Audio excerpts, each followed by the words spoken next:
midnight. What do you mean by will be saved? Will the video be made available?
The last class, I put that on private because of some of the information that was discussed during the class.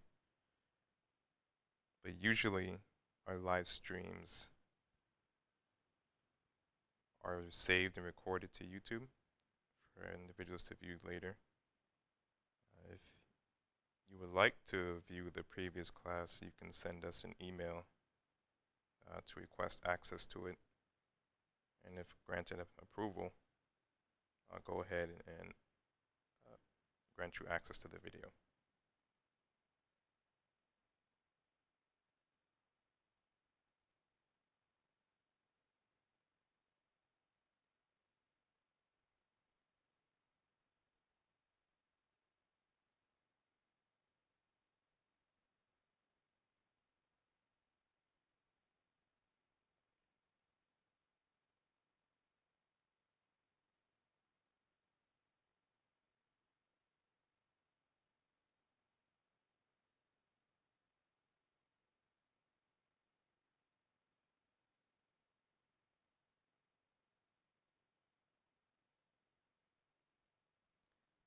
Hello, Bella.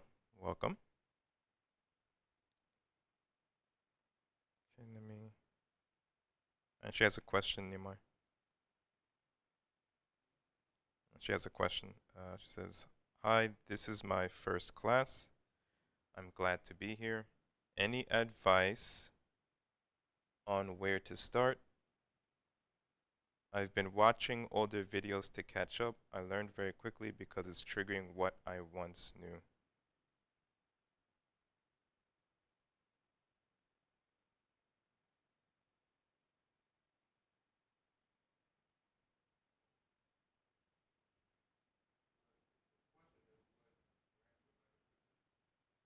you're muted.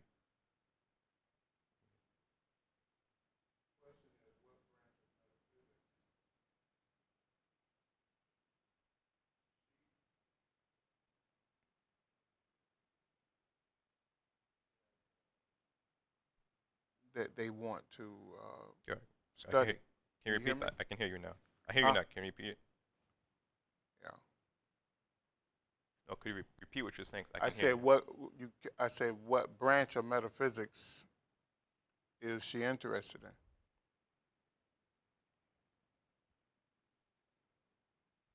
The basics is always good. I mean to understand the makeup of man is very important. The mystic makeup of man.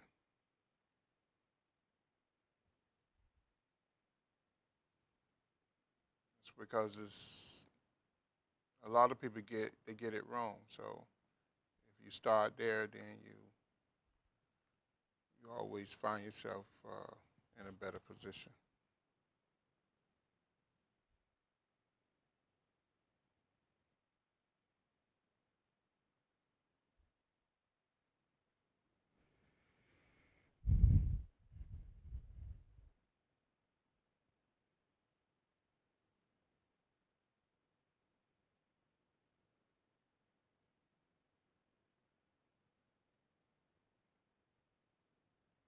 I hope that answered the question.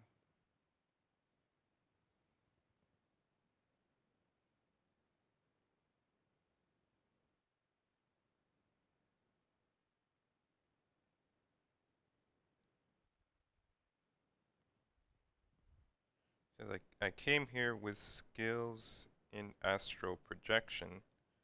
I want to eliminate karma and one day teach others.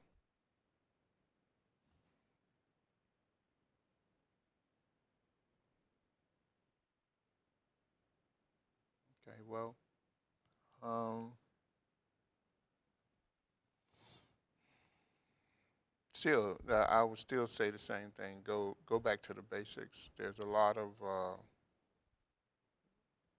misunderstanding about a lot of things, and going back to the basics of the mystic constitution of man, it will help.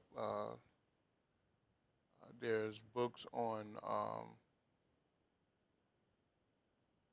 there's books on uh, the 14 lessons, which is very very basic, but it's very enlightening and it's well written. It gives you an outline of the mystic constitution of man, and it talks about the astral plane. It talks about a little projection. Um, I would read that and to see if that helps you.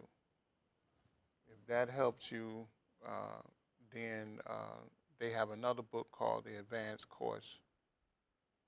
You can go into that, and then if that helps you, you can move on and go to. After that, you probably can go anywhere. I would go and study the Nine Freedoms. I would study Serpent Power and the Garden of Letters by Arthur Avalon. All these books are on our website too. The Nine Freedoms you will have to order from the Aetherius Society, from aetherius.org.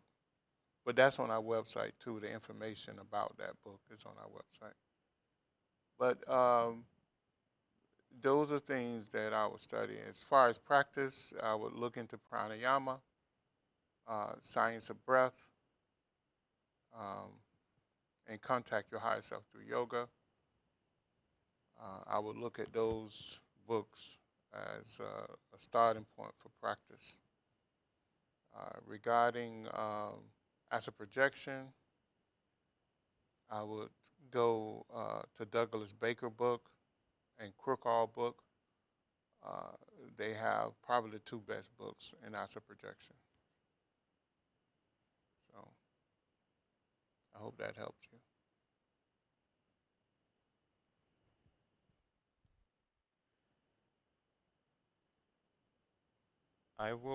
It's another question. I will be making a departure from the military soon. May I have your blessing to do so?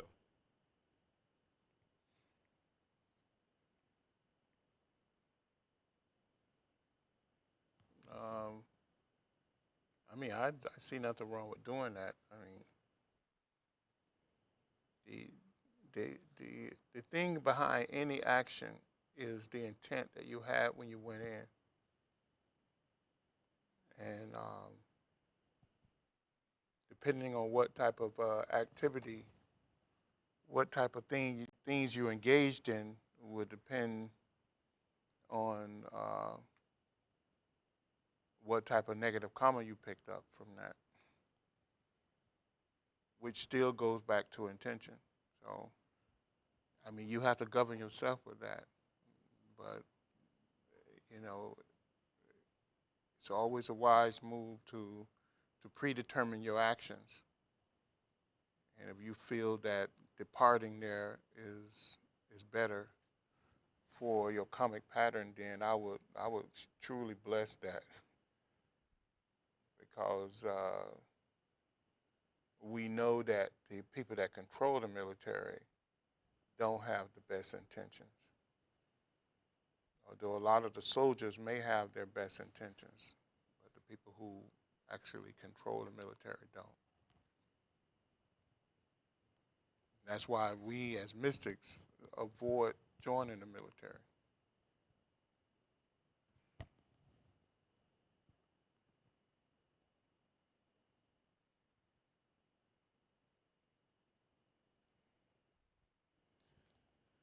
Okay. So,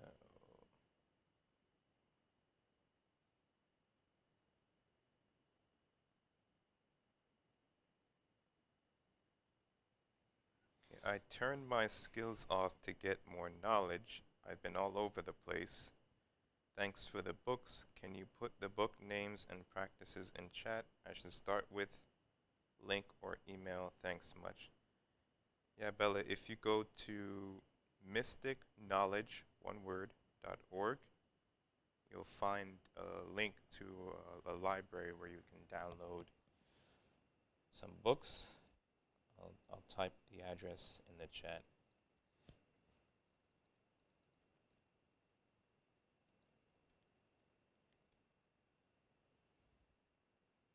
If I remember how to spell it.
To everyone just joining us, welcome. Today's class is an open discussion, so feel free to ask any questions you have in the chat. I'll go ahead and ask them.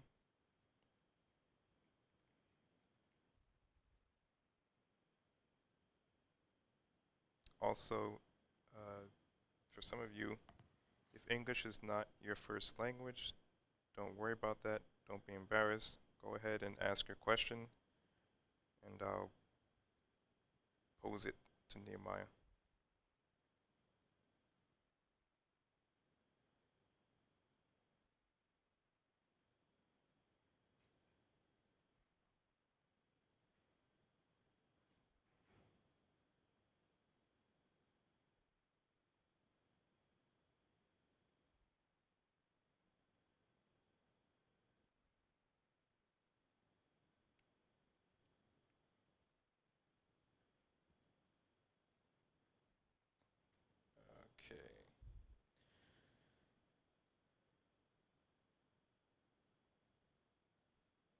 I just started the HAM Sa meditation. Is this a good one? Are you familiar with it? I am familiar with it, but I would want to know what technique or how does she see it, because a lot of people get it wrong, and then a lot of times they calling meditation what they call meditation is nothing but concentration, and there's a big difference between concentration and meditation. So,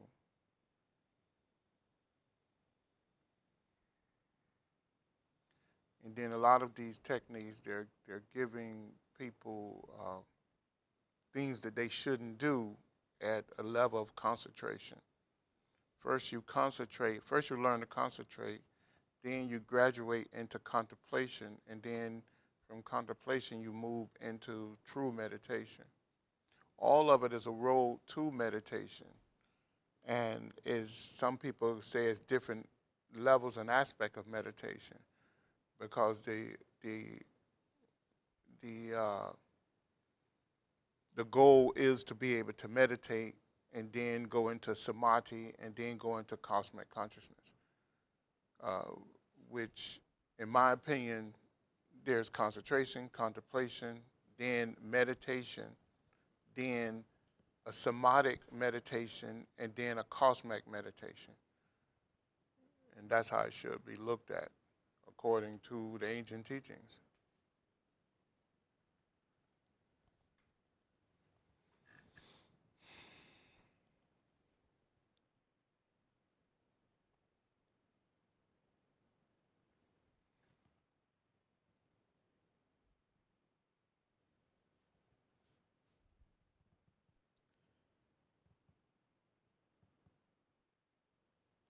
Uh, Bella, before I read your next question, are you familiar with the law of mantra?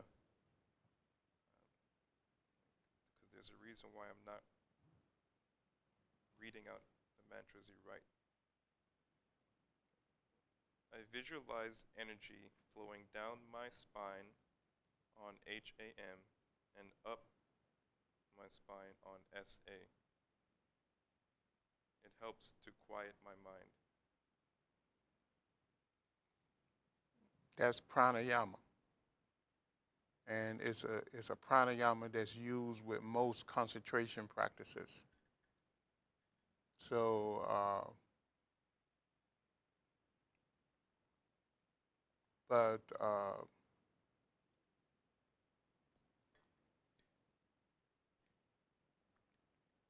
if you email me, I will give you the proper techniques.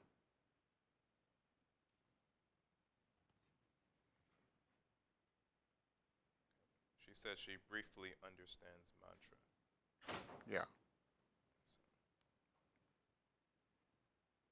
I wrote a book on mantra probably about 10 years ago. Uh, it's called The Ancient Language of the Soul. You can purchase that book. It gives you a lot of information on mantra.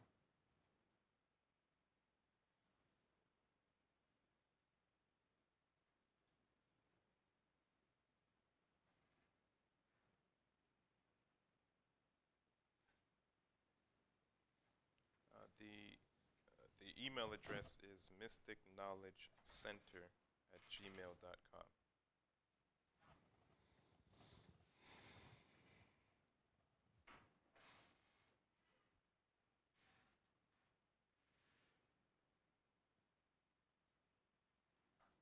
So the website is just mystickknowledge.org.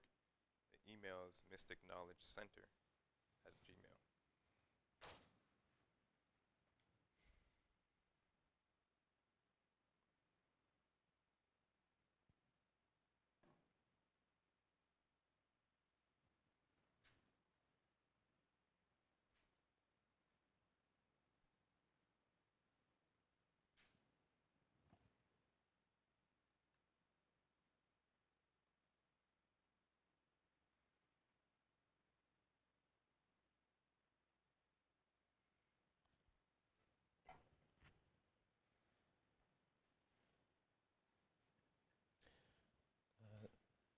Sometimes I get woozy or experience spinning with meditation. Should I keep going? What are these symptoms? Um, That's- it depends on what you're doing. In your email, you should give me more detail. It's hard to do here, but uh, when you begin to do pranayama coupled with mantra, what happens is the aura. You have an auric body, which is the body of the soul. It's an ancient body. What it does by you chanting the mantra and doing concentration and rhythmic breathing, it it calibrates the chakras to a degree to allow to force the aura to spin. And when the aura spins, the you what's happening is that the hard contaminated substance that has surrounded the valence level of the aura and and uh, and prohibit man and woman from thinking clearly, it falls down to the lower levels of the aura, allowing them to have a good interplay with the cosmos, with the real universal mind and real universal energy. So at that point, as the aura begins to spin, the molecules of the aura rub against each other, and it causes all type of sensation. So it is those things. That's why you need to know what you're doing, and you need to know all the different aspects to it. If it's disturbing, because if you don't, most people tend to just stop and run away from it and say that, oh, it's dangerous, when really knowledge dispels fear, and you can move on to greater levels once you know that this is going to happen, and how to handle it.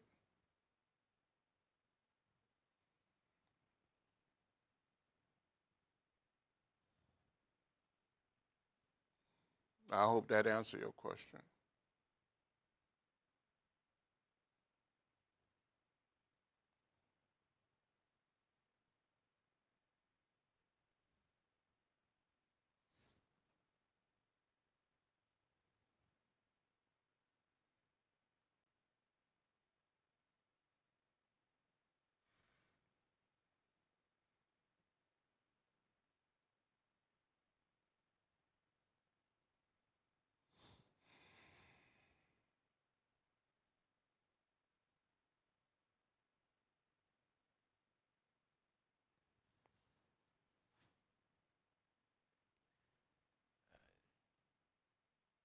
During mantra japa, within the first few, I guess, recitations, there's this silence that kind of befalls the room, Mm-hmm. like silence and stillness.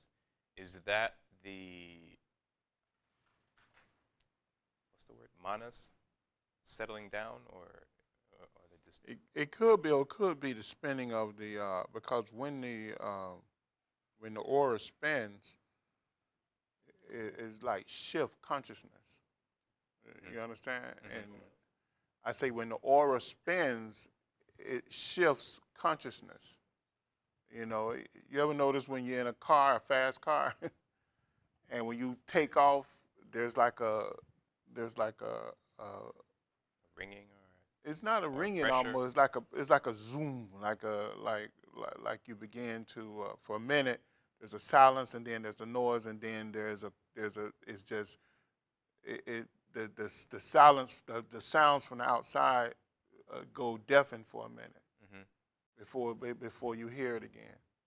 And it's just like when you in a plane when you're going up, the ears begin to do what? The pop. They pop, yeah. Mm-hmm. So in mantra, your consciousness is shifting, and that's what you feel. The silence and it's like a weight, right? Mm-hmm. It's like, and then all of a sudden you release because your consciousness is elevating.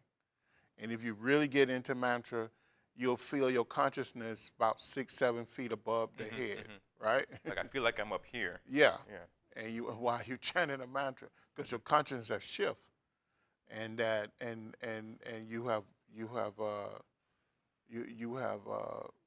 what is called, what I would say, the all the gray substance, the gray astral substance that's Mm-hmm. all around us. Mm-hmm. All of that is weighed down and released from the body when you have a good spin with the aura, Mm-hmm. Mm-hmm. and now you can communicate with the universe if you only knew Mm-hmm. how to, Mm-hmm. you know.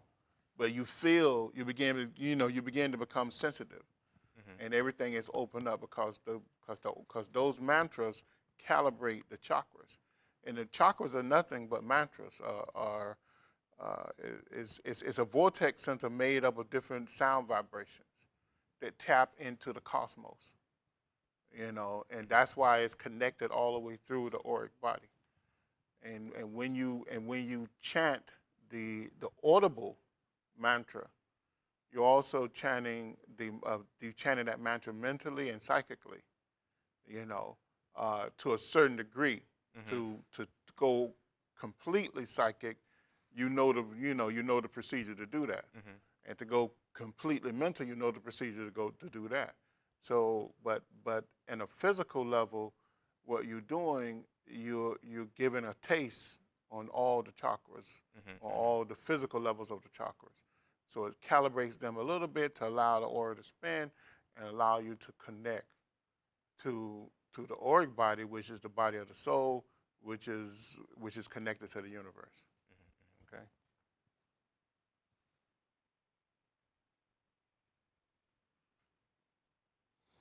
I've also noticed that the longer I go in the japa session, the more there's a tendency to, like if I'm doing it audibly, Hmm. the longer I go, it's like a tendency to get quieter and quieter and quieter until I start whispering and then getting quieter and quieter and quieter. Well, that's actually a technique that's done in it. But what it is you chant the mantra very loud, and you lower your voice as you get into the mantra, Mm-hmm. and then you bring the mantra down to uh, a I don't want to say a mumble, but you bring it down almost to a whisper, and then you switch up and you release the word, the AUM, Okay. and in order to say the word. You say the word, and then after you say the word, then you go back with the other mantra, and you keep doing that for periods. Mm-hmm. You know.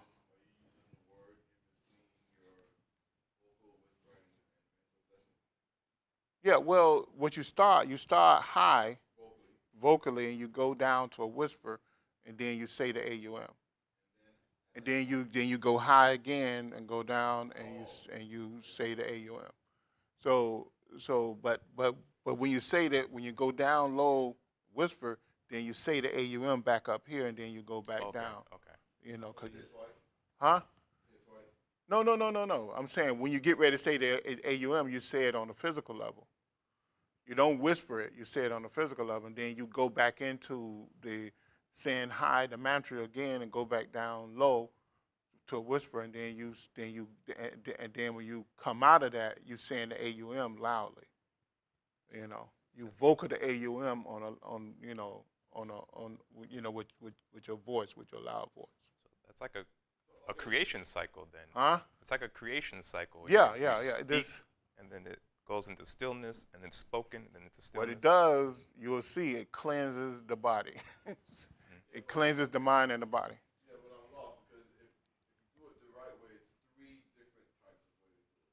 Yeah, yeah, yes. It's three different types of way. I'm just talking about a physical way right now. And the last couple of mantras is whispered. because you cannot have physical without mental. Mm-hmm. And that's why when you voice the mantra actually starts on a psychic level. It enters a mental level, and then it is projected into the subtle realms, and then into the physical realms. Right, like an explosion almost. Yeah, yeah.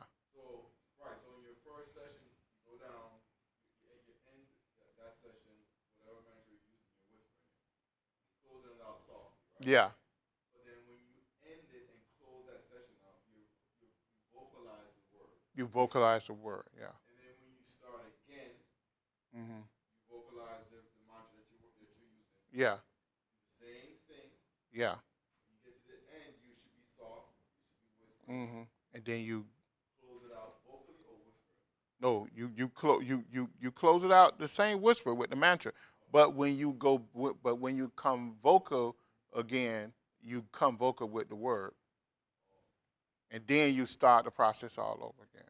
You only do that after your. It sounds like that happens after your first session.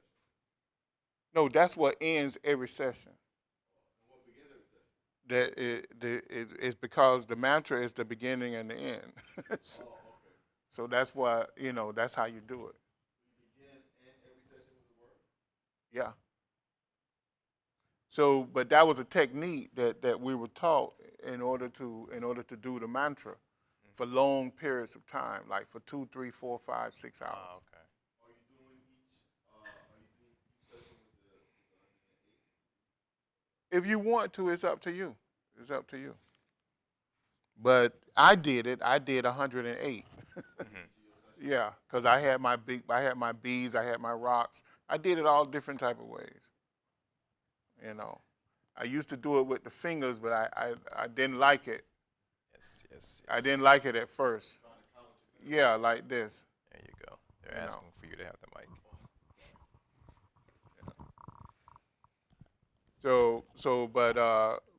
But then when I was a child, I did it. I had several methods. What I did, I went and collected rocks, and I polished the rocks off.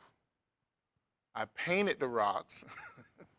Then I created a box for the rocks, and I put a velvet lining in there. And then every time I go to do my mantra, I would just move the rocks. And I know when I get to 108, when all the rocks was gone, I was at 108, so I didn't really have to think about it. And then I would say the word, and I would do that for hours on end. So that's one method. Another method is we used to have this little thing where you slide over. Mm-hmm. Like an abacus or something. Yeah, and you do it. Once you get all of them over, which was 108, you do that, or you make the beads. And when I started making the beads, I stayed with the beads. So, but it's all, and then of course you can use your the mudra, using the hand. I did that for many years too. What breathing technique do you use during japa so that there's no abrupt stop to breathe and then go and then breathe and then go? There's many methods to do that. The best way is regulation. Is just regulating the breath, and knowing when to take the breath in. That's why when you're doing pranayama, they teach you to do what? Breathe through the nose, right? Equally. They teach you to breathe through the mouth, right? And they teach you how to retain the breath, but take in, retain, and then release. So with some mantras, you could take a breath on the first sound, and that should sustain you. And then you take a breath, you release the breath at the end of the mantra. Yeah, you understand what I'm saying? but the mantra is the the mantra creates the exhalation. Sometimes it don't. Sometimes the mantra is so short that it doesn't do that. But when the mantra is long, you can do that. Like with the AUM, you take in the breath, Mm-hmm. right? And then when you say the mantra, you release the breath. Mm-hmm. You know, so you actually take the breath before the mantra. and then, but with mantra number one, you might want to take the breath On the first syllable. on the first syllable, and then exhale the breath on the last couple syllables. You know, so it worked for me. So are you holding the breath in the No, middle? you're not holding the breath. It'll just Or you're just completely exhaling on the yeah. last syllable? Well, yeah. I Or mean, on the last if you chakra? notice when I chant the mantra, there's non-stop. Yeah, that's what I was wondering how you do it. Yeah. You know, and that's how you do it. Mm-hmm. You know, so you can chant the mantra for 300, 400, 500 times without stopping if you learn to regulate your breath. Mm-hmm. You know, so that's how you do it.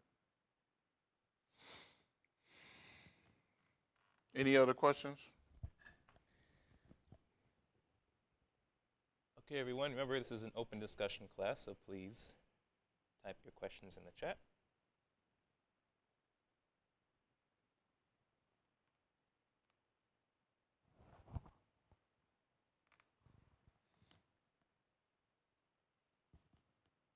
Okay. What do you think of modern Kundalini yoga? Has it come to mean a different thing than to what it did for Dr. King? Well, I don't understand. So what do you think of modern Kundalini yoga? Has it What do you mean by modern Kundalini yoga?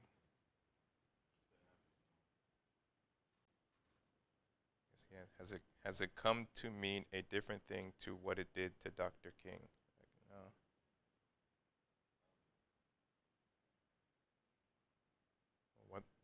What is modern Kundalini yoga? What do you mean by modern Kundalini yoga?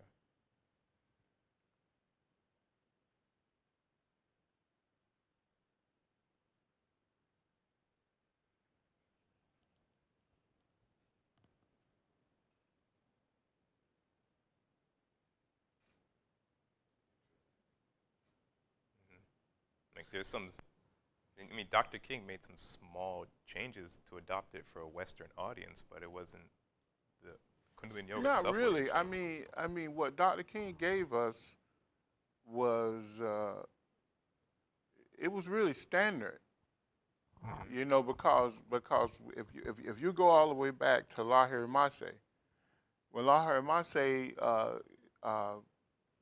directed Sri Yukteswar to go to the West to send one of his students to the West, Mm-hmm.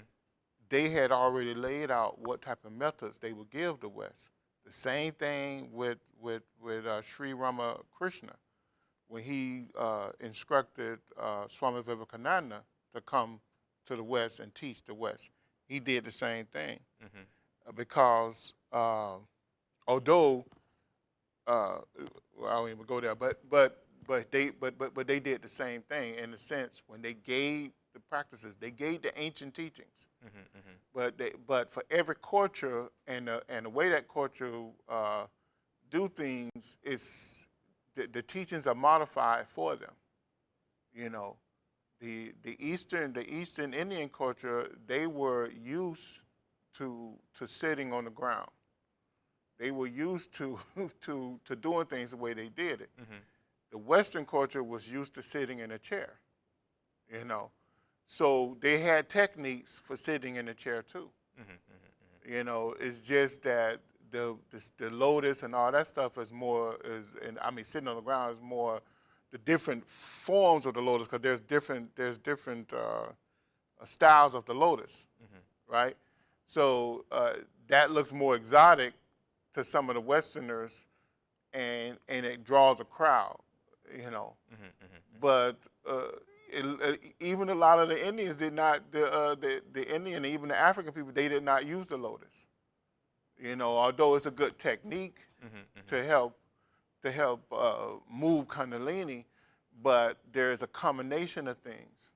Because Dr. King, when he gave the practice, he said, listen, you have to take everything, all the yogas, and throw it at Kundalini in order to move Kundalini. What is then what Dr. King was saying? He didn't want to advocate Tantra, because at the time when he was telling us that, he was describing Tantra Yoga.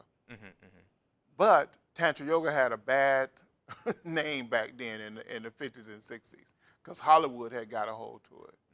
And a lot of the crazy people in England had got a hold to it and warped the meaning of it. Yeah, it was called sex magic. But he didn't want to go in there. But in his lectures, he said that it was that Tantra Yoga was a powerful thing, and he described taking everything and throwing it into moving Kundalini, and that's what Tantra Yoga teaches you, to take Jnana Yoga, Karma Yoga, Bhatha Yoga, Hatha Yoga, Mantra Yoga, Mudra Yoga, Cry Yoga, and take all these yogas and blend it together in order to bring about Kundalini Yoga, right? And then from Kundalini Yoga, you move into Layer Yoga. So that's what Tantra is. And Dr. King gave us the same thing. He just didn't label it. Now, modern, I don't know. I don't know what he means by modern.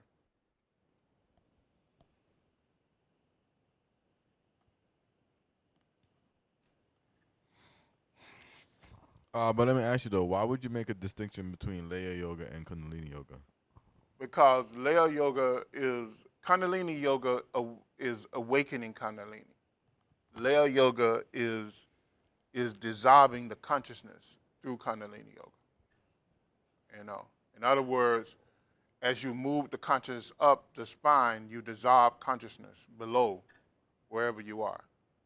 You absorb that consciousness and take it to the next level. Well, that is Kundalini Yoga. Yeah, but it's a form of Kundalini. It's Kundalini Yoga.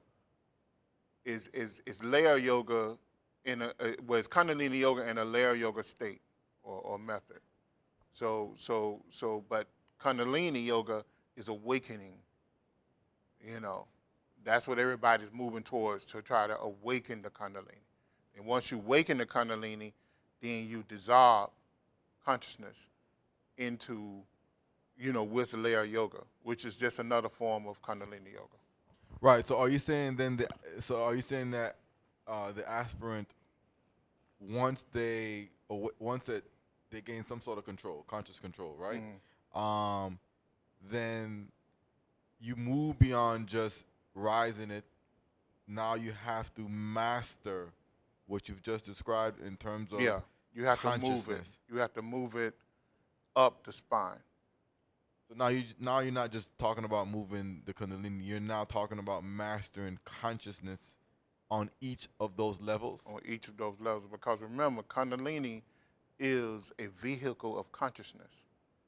Correct. So then the achievement of Kundalini is the dissolution of consciousness. Because why? Because what is the soul? The soul is what? The soul is above consciousness. Yes, because it's the point of manifestation where we're here and we're not here. Yeah. And it's a vehicle for the spirit, just like you said. But the soul has no consciousness. Because it can't. Yeah, it can't. Because to have consciousness, it limits itself. So what does the soul do? In order to bring about involution, the soul creates a consciousness. See, and then it works through that consciousness to fine tune what? Gross matter. But that consciousness that it creates is Kundalini. It's Kundalini. And that kundalini is used to do what? To refine the gross matter in which that soul works through. And when we say gross matter on this level, we talking about physical body, astral body, etheric body, mental body, and parts of the auric body. We're talking about all gross matter. You know, it does depend on how subtle it is, because all of it in creation have a limitation, and that's why it takes billions of years in order to shape and mold this matter. You know, so that's the difference. Okay, so this might be a difficult question. Okay, so we have a simple practice when you get all upset and pissed off, right? You visualize the hands coming out from the solar plexus. Mm-hmm. You take that thought in, right? Mm-hmm. And you bring the white light down and you transmute it and you send that energy back out into the world as love, right? Yeah, or you can absorb it into yourself Right. to be released later. Okay. So, we make a joke. If you if you don't practice yoga, you'll become an avatar in a million years, because sooner or later, all the matter and everything you've ever came in contact with will be transmuted over time. And what yoga does is yoga accelerates that process, right? So then, But that's over a million years of doing everything right, working within the law of karma. right. Okay, that's not partying back, sexing it up. That's not doing all of that. No. So then, when you are raising Kundalini, I know that you're absorbing it from within the body and bringing it to a central point. That's why the body dies, or parts of the body die, and it's a conscious death. Right. So then, what about that's your essence within you. That's what you control. But I mean, we lived many lives. So what about let's just I call it deposits. What about the deposits you have left in every single life, in every single body, in every person you ever contact with, in every breath you've ever breathed? Like, when you're still responsible for that matter. That's why you had the different levels. You had the different levels of consciousness. See, as you move up through the different levels of consciousness, you become aware of the law, and you become aware of your multiple levels of existence. So your actions are calibrated. See, anything at the solar plexus center and down, we are responding to stimuli. We respond to outside stimuli. Once you move the consciousness to the heart center and to the throat center, you are predetermining all your actions. That's the difference. But you said at the solar plexus level, you're essentially an earth. Yeah, you are adept, but still, you are a young adept. You are a young adept. You still are responding to. That's why young adepts make mistakes. But you still responding to outside stimuli. Although you have tremendous control, you have undescribable control at that point. But you are still moved by outside stimuli.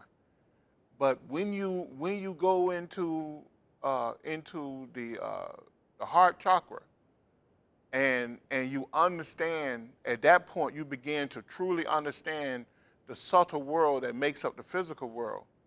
You understand that you must follow the law of karma, and that and you cannot move outside the law of karma. And a lot of things that you did in the past, openly, you have to cease that, and you cannot do it anymore, because you can only do it when karma allows you to do it, because you understand the law now. And when you get to the level of to the throat level, by then your mind, your auric body, your consciousness is pure. Is pure, and now you do not work outside the law of karma at that point. Even though it may seem crazy to the rest of the world, the things you're doing, but you follow the law of karma. You follow the law of karma. And then, only then and there, when you have purified yourself through the throat center, you can enter into Raja, into Arjuna, which is the Christ chakra. And then you become an avatar. So that's the difference. Now we respond to in the lower chakras, we respond to outside stimuli. And that's why a lot of the yogis and the masters, they have to bring the kundalini back down. And they have to move their consciousness back down into the gross level in order to stay around people around us. That's why that have to be done. So that's the difference. We have some questions here or what? Yeah, I had a question about the bringing it back down. So as you're bringing the kundalini up, the Sushumna, you're dissolving the consciousness at each one of those chakras. But when you're bringing it back down, do you have to rebuild the consciousness at each level? Or? Yeah, it follows the natural pattern. So it falls back in place. But it's very dangerous. The higher you go, the more dangerous it becomes. Yeah, to bring it back down. Because this is it's like taking a 3x3 box and putting yourself back into it. That's the confinement. So and you know that, you realize that. So that's just a small feeling of it. So that's why it's so dangerous and difficult for you to wrap your mind around. Okay, I have to go back to this tiny little box and try to breathe and move and walk and think and But this is the law, for right now. But that's the difference. All right. All right, everybody. Sorry about that. Let me get back to your questions.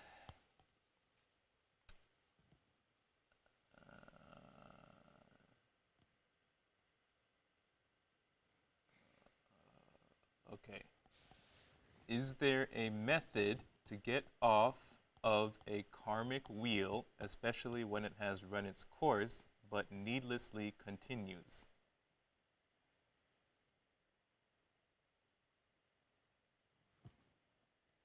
What is? Read that again. Is there a method to get off of a karmic wheel? I assume like a cycle. I understand that. Especially when it has run its course but needlessly continues. Yeah, I mean, one of the best advices that was given to me as a child. Hold on, your mic dropped. My mic dropped. Yeah, let me see. My mic dropped. Yeah, I'm not hearing anything. Can you hear me now? Oh, no, I took my ear. Is the green It looks like it's full.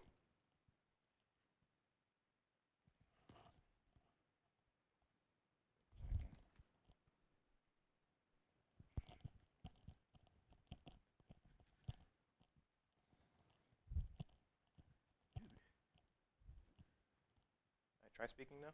Yeah. Okay. You hear me? One of the best advice given to me when I was a child, like 13, 14 years old, which actually came out of the 9 freedoms, was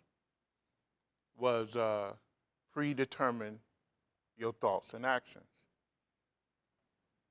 And if you take time to predetermine your thoughts and actions, you will come to the conclusion of what direction to go. So when you find yourself on that negative karmic wheel or just doing something over and over and over, stop, think, and then act. And that's what predetermining your actions is. If we were going to have a big event, then we would lay out the goal of that event, the objectives of that event, and then we will begin to fill in what the action steps need to be for that event. And that's predetermining our action. And from that, we become more and more and enlightened on how we take the next step, the step after that, and the step after that. So anyone that find themselves on this vicious cycle that they feel they have learned from, then they need to exercise that type of technique over their actions, over their thoughts and actions.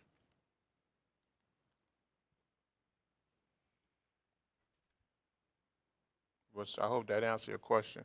What's the next question? Okay, this is going back to the Kundalini Yoga questions. Mm-hmm. Says, but do most people that go to weekly Kundalini classes raise it through the front?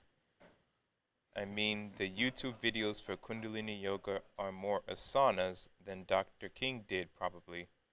People describe the benefits of Kundalini Yoga as strengthening for your nervous system, willpower, brain power, creativity, compassion, communication, awakened intuition.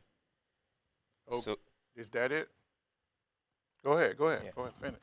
So, are they talking about opening chakras gradually, or raising it through the front, or just the benefits of this multifaceted yoga that is Kundalini Yoga?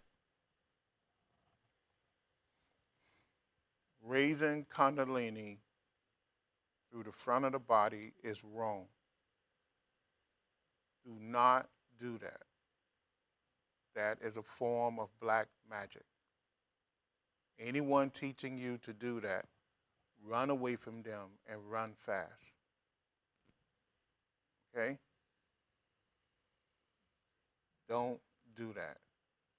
That is, it's a negative form of, and you're not fully raising Kundalini in doing that. It's a negative form of magic. So, right, this is one way to look at it. It's an old method. It was given by the Arcane Society to look at the rise of Kundalini, and they said that the front of the body is what? Anybody remember? Glamour. Glamour. The front of the body is glamour. What do you do with the front of the body?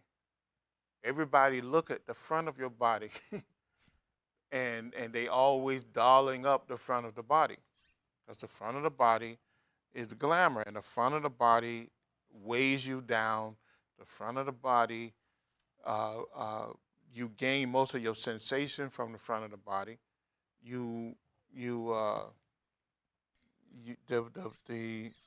The basic level of consciousness is at the front of the body, and it drives you and weigh you down, right?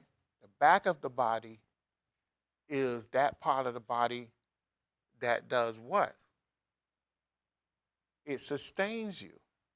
It gives you energy. If you have a weak back, you can't pick up nothing. When you get ready to touch something, it's your spine that gives you the sensation of what that thing is. There's a double relay through the spine. The back of the body is evolution. So, what are we taught by the ancient teachings? We're taught to gain control over the flow of energy through what? Through the spine, through Shushumna. And we're taught to kill out desire, kill out want, kill out passion, kill out lust. All these things are sensations from the front of the body. So do not go to those type of sessions. You can damage yourself for several lifetimes doing that.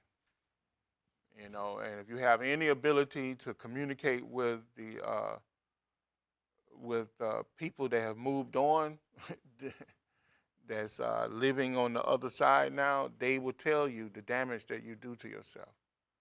uh, you know, trying to raise Kundalini through the front of the body. It's a negative form, and it only builds negative substance in the aura.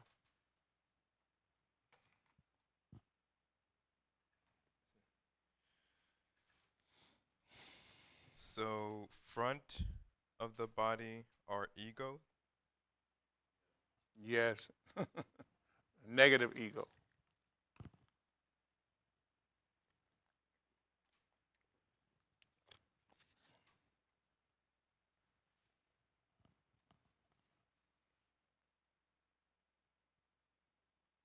Think about it. We're asked to put control over our sex organ, which is the front of the body, over our eating, our drinking, our breathing. Yeah, we're asked to control that. Even our breath and even our heart. Eventually, with Kundalini, what do? You stop the heart, or you put the heart in a hybrid type state in order to move the level of your consciousness to another level. So, stay away from those classes.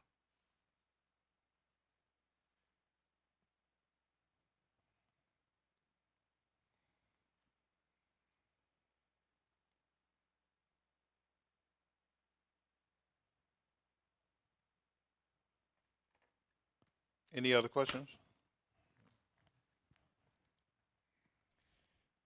Let me see if I missed anything. I think so.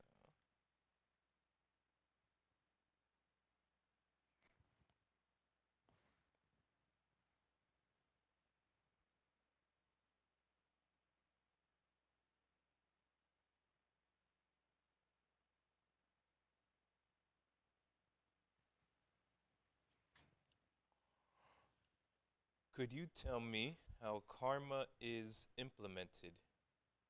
We always talk about the input to the process and the reason for it, pressure towards conformity, taking us back to the Godhead. And we are all clear on how every action causes karma, both good and bad, to be stored away as scars on our aura, to come back to teach us when the conditions arise. But when the perfect conditions arise, even lives later, karma is brought to bear in fruition of a millisecond. And in some cases, not just our karma, but those around us. Who looks after this? Is it the lords of karma, the devas, or our own higher selves communicating with us? Or is there an element of foresight and predetermination so calculations can be carried out before? Yeah, he just answered his own questions. If you look at a cell has a membrane. That membrane only allows certain substance to enter that cell, and it repels other substance. That's the law of karma. As simple as that. The elements, the nature, the minerals, everything is inundated with the law of karma. The law of karma does not allow certain things to exist in certain environments. If we jump in the sea or the ocean without a breathing apparatus, then we soon lose consciousness in our physical body. Because why? That environment does not allow, comically, we cannot live there unless we have what? Gills, right? so that's karma. Karma is the framework of creation. Creation happens within a framework of karma.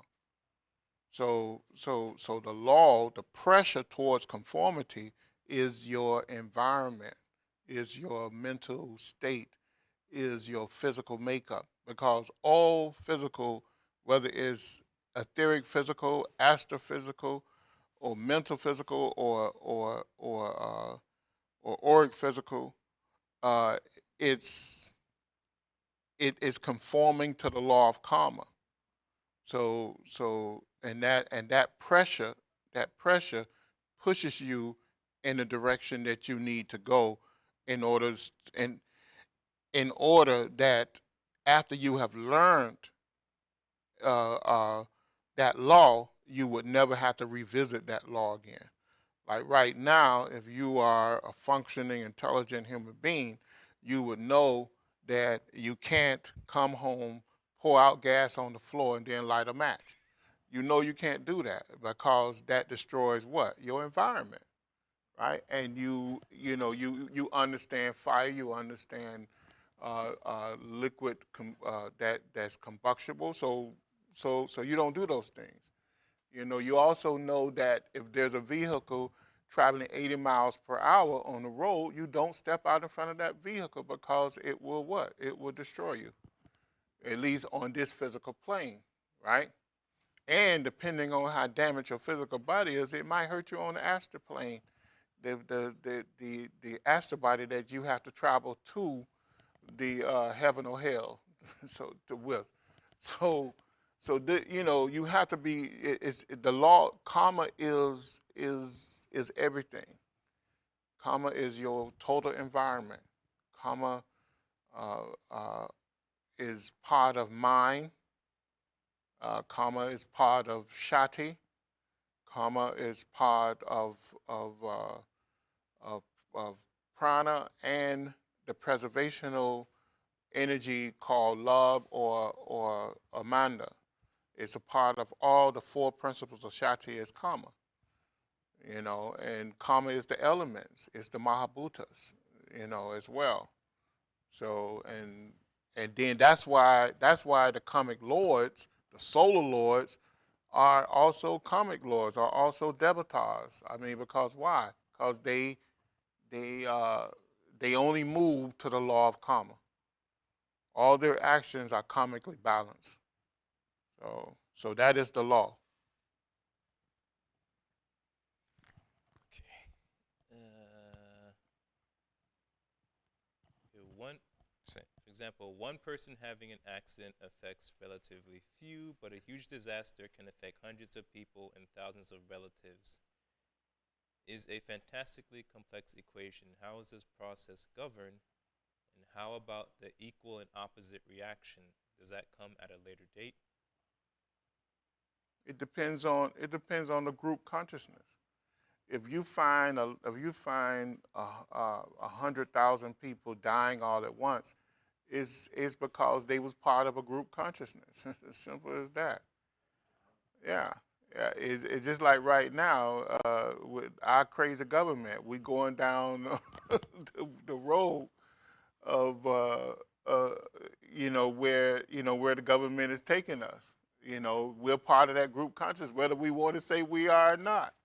Mm-hmm. You know, and we share the karma of the country. Is it and the great one of the great comic yogis of the last century was Mahatma Gandhi. And when you read his life story, what did he do when he was over in Britain? He refused to buy anything from the people that had occupied his country. He refused to buy their sugar, their salt, their clothes. He made his own clothes. he would not he would not be a part. He went and moved out into the wilderness, and everything that he consumed, he made it himself, or he had the people around him make it. And he told them, do not buy anything from the government. Do not use anything that's produced from Britain, that's produced by the occupiers of that country. Why?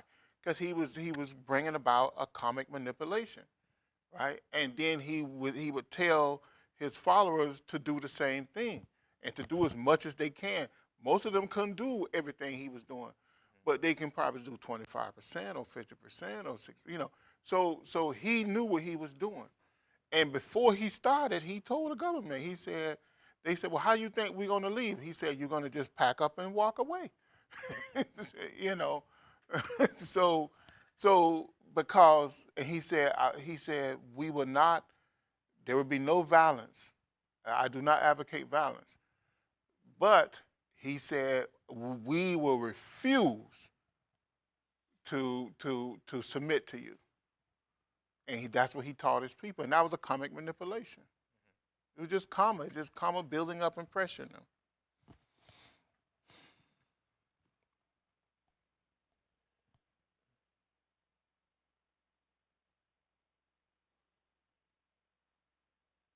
And I said all that because what he did when he left Britain or South America, South Africa, and went to India, he knew he was becoming a part of that group consciousness.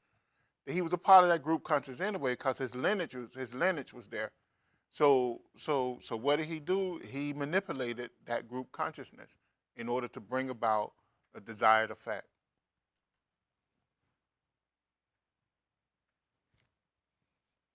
Okay. I hear about people in hypnotic states say that they meet lords of karma and are told to return to Earth. Are these real people? I don't know. I never heard of that. I mean, I've heard of people say angels told them this, that, and the other in death-like states. Um, yeah, like some out-of-body state where a person is dying and and maybe maybe one of their relatives or some type of guide of theirs tell them, say, comically, you're not ready to die. You have to go back. You cannot stay here. I heard of stuff like that. That's what you're talking about.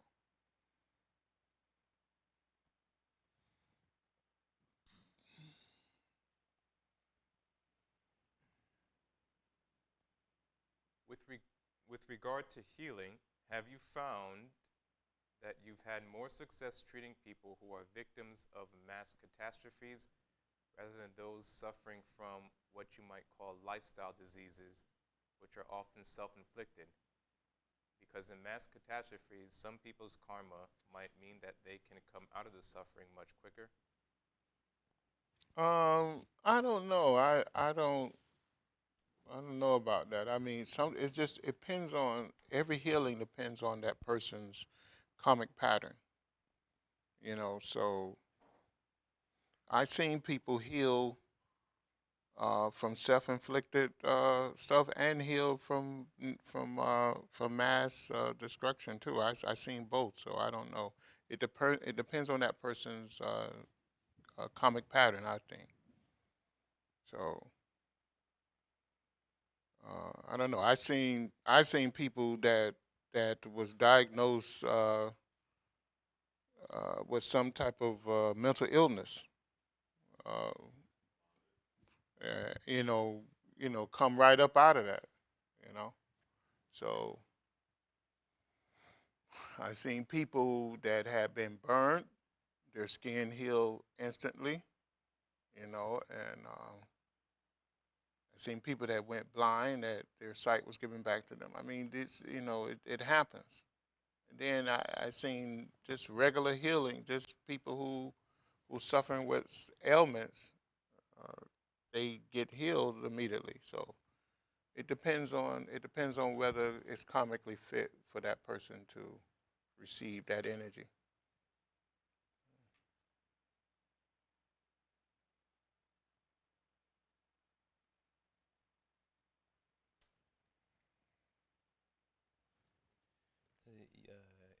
Back to the hypnosis question. It says, yes, this is quantum hypnosis.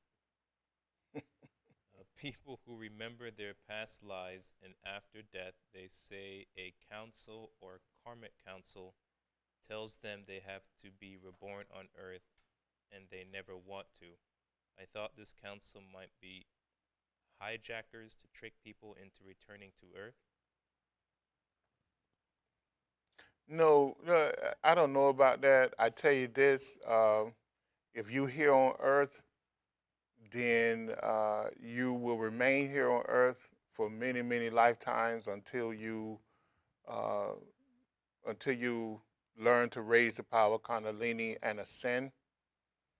Meaning that ascension, meaning that you will when you can release the power Kundalini, and bring the Kundalini up and down the spine at will, you can take the Kundalini and enter and take it and push it into the crown chakra, break down the molecules of your body, and rebuild your body into an ascendant body, what the body that Jesus had or Sri Krishna had. And then you can decide whether you stay here on earth to help mankind or you can leave. And that's been the law for millions of years. So we are constantly reborn over and over and over and over until we gain control over our many facets of our existence. And so it's not when you don't just die and then that's it. You come back here. There's a such thing as reincarnation. Now you can't come back as a dog or a cat once you reach the human stage. You can only come back as a human. So don't believe that either. Reincarnation is constant progress in some form or shape. Okay.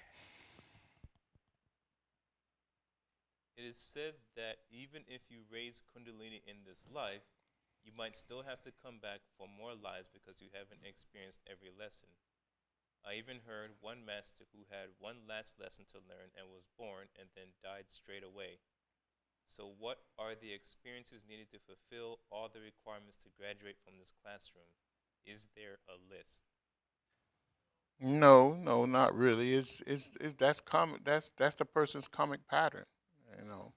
So I mean, you may raise Kundalini 100 times before for 100 lives before you exit this before you ascend. So I mean, we're given the tools in order to be able to raise Kundalini. So just work towards raising it. And once you raise the power of Kundalini, then the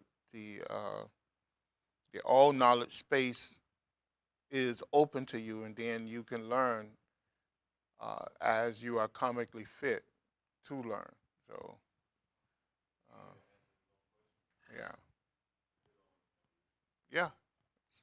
So Yeah, but to turn around and leave that all knowledge base, that I don't think I would do it. I probably couldn't do it. I mean, To come that's back. what that's what I was telling you. You have to Yeah. go back into this box. I don't think I could. You have to go back into the box. You know, you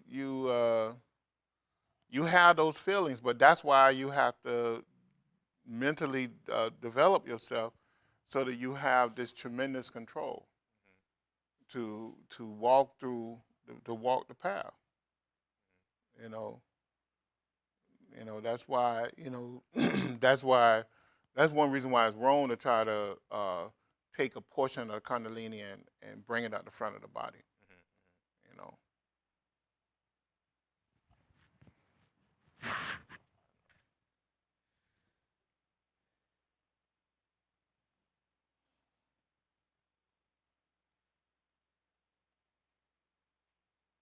It's a comment. I wish we returned with more knowledge as to where we left off in a previous life.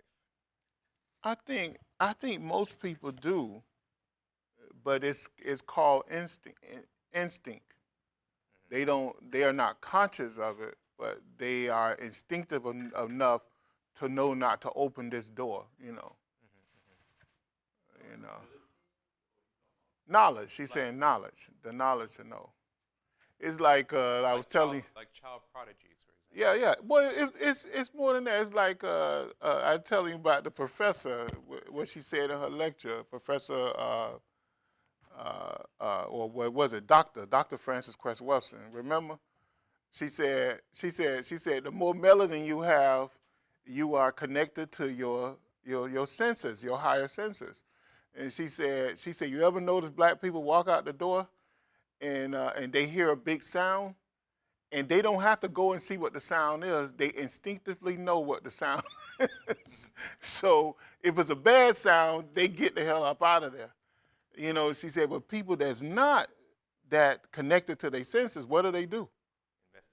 They go and investigate and get in trouble. You know, so it's like it's just like that in the sense that you if you live through lifetimes of experience, then you when you come as a child, you know what to do and what not to do. That's why people have personalities. You see, some children are very studious. My daughter, my youngest daughter, we never had to tell her to go do her homework. From when she was in elementary school, she would get out of school and she'll go to the table and she'll put her books down and she'll just start studying. And we were taken by that because all the other kids, we had to force them to study. So, but we never had to tell her that, and we never had to tell her that you need a A. If she got if she got a A or a B, she would cry. I mean, I'm talking about the A honor roll or the B honor roll. She wanted the principal honor roll. We never instilled that in her. That was her. That was from some previous life. So people come back just instinctively knowing what they do, and so they come back with the knowledge. They just not aware. Most people not aware of where it came from. Just like you have engineers, doctors, lawyers, because why? They were doctors and lawyers and engineers for lifetimes, most of them. So that's why people are good at what they do. Those people that excel, that's why they good at what they do because they've been doing it for lifetimes. You know. Any other questions? Yes, plenty.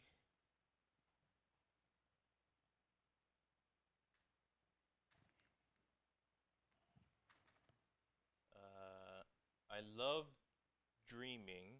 I've noticed that some of my dreams end up on a weird loop like video games.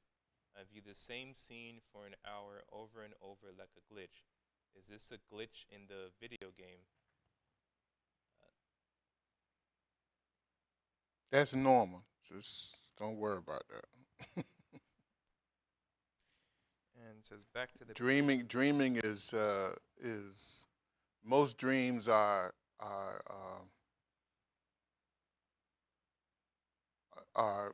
when you in other words when you go to sleep at night, your astral body, which is an emotional part of you, and it lives on emotional energy generated by the masses.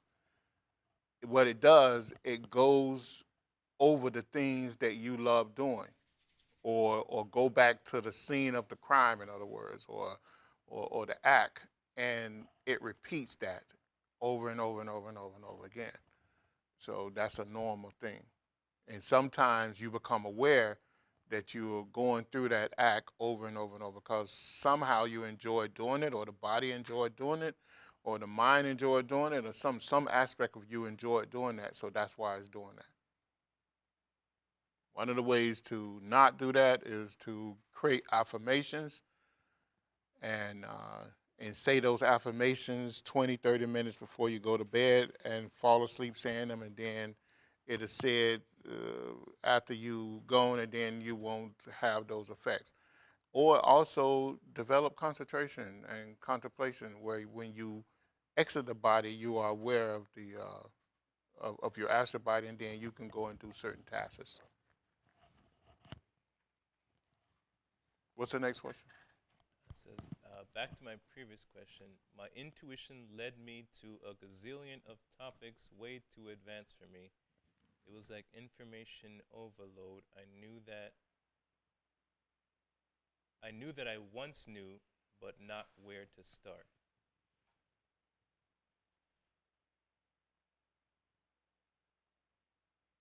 Well, like I said, write me and I will respond to your email.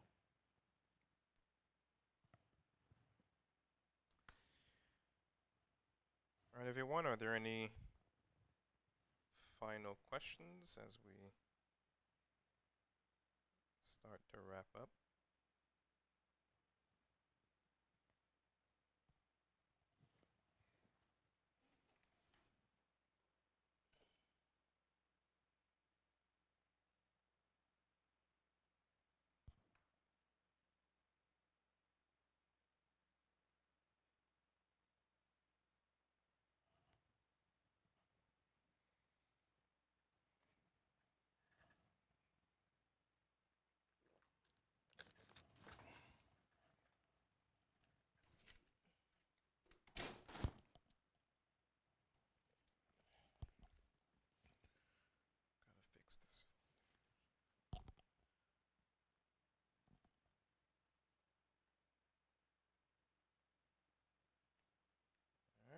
there's no further questions, go ahead and close with our prayer.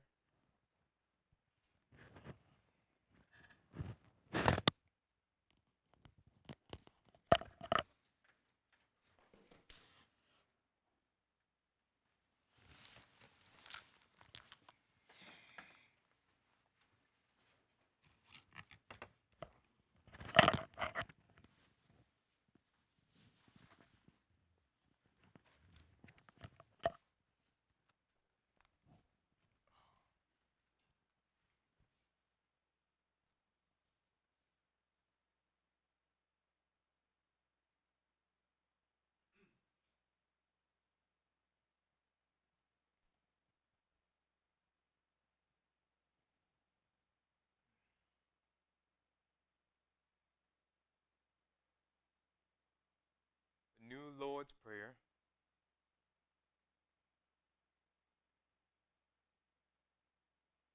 O divine and wondrous Spirit, O everlasting Lord of hosts, send forth now through me thy great and lasting power. Allow me, Almighty God, the lasting privilege of radiating to all the world thy great love, so that those who suffer may be given the power and energy to rise above their weaknesses.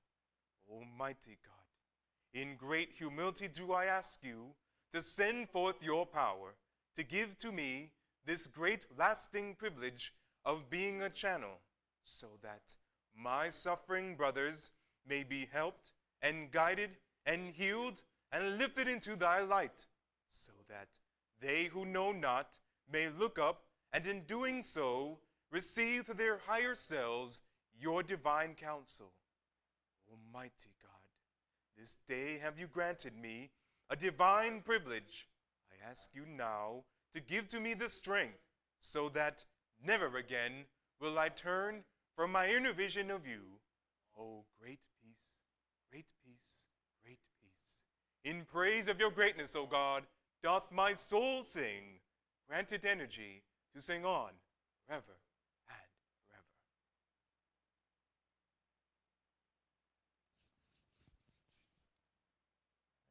Thank you for watching, and we'll see you next time.